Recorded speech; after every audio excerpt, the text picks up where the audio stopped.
안녕하십니까? 경남 소식입니다. 경상남도가 고용 위기 지역 4개 시군에서 고용 창출의 성과를 보인 9개 기업에 특별 인증서를 전달했습니다. 해당 기업은 창원시 진해구 1곳과 통영시 2곳, 거제시 4곳, 고성군 2곳으로 기업별로 11명에서 최대 20명을 신규 고용했습니다.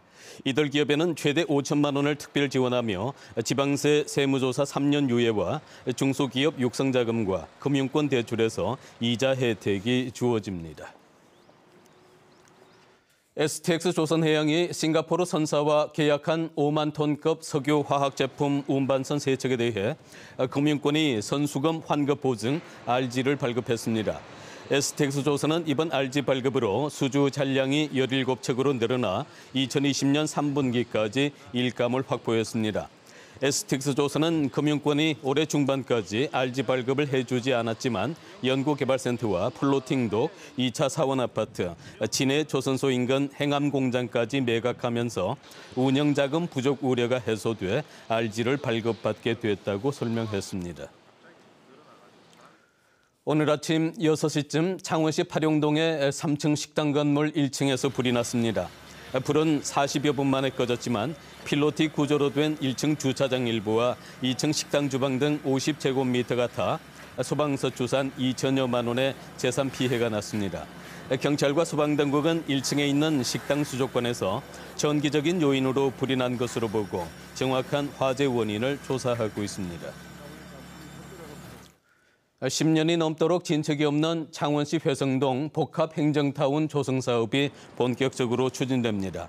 창원시는 국토교통부 중앙도시계획위원회가 복합행정타운 토지 이용계획 변경안에 대해 구체적인 공공임대주택 건립 계획을 세우라며 조건부 의결했다고 밝혔습니다. 회성동 복합행정타운에는 한국전력 마산지사와 한전 KDN 경남지사, 교통안전공단 경남본부, 마산장애인 복지관이 이전을 확정했고 창원지법 마산지원과 창원지검 마산지청이 이전을 협의하고 있습니다. 대우조선해양노조가 단체교섭 타결을 촉구하며 지난 11일부터 돌입한 고공농성이 장기화할 것으로 보입니다. 대우조선해양노조 신상기 지회장은 대우조선해양 옥포조선소 1도크에 50m 높이 크레인에서 지난 11일부터 5일째 고공농성을 이어가고 있습니다. 노조는 사측이 1조 원에 육박하는 이익을 내고도 임금 동결을 제시했다며 사측에 임금 인상 등을 담은 단체교섭 타결을 촉구했지만 대화가 불발돼 무기한 농성에 들어간다고 밝혔습니다. 지난해 경남 지역 119 출동 건수가 전국에서 3번째로 많은 것으로 조사됐습니다. 소방청과 통계청이 발표한 빅데이터 활용 생활안전사고 분석 결과를 보면 지난해 경남 지역 119 출동 건수는 3만 8천여 건으로 경기 10만 8천여 건, 서울 6만 1천여 건에 이어서 3번째로 많았습니다. 또 지난해 인구 10,000명당 출동 건수도 강원 137건, 전남 115건에 이어서 경남이 114건으로 전국 3위를 기록했습니다. 6.13 지방선거 기표소 안에서 투표지를 촬영한 60대가 벌금형을 선고받았습니다.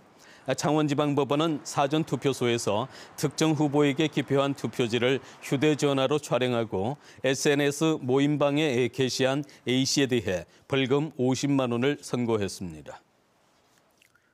경남 소식이었습니다.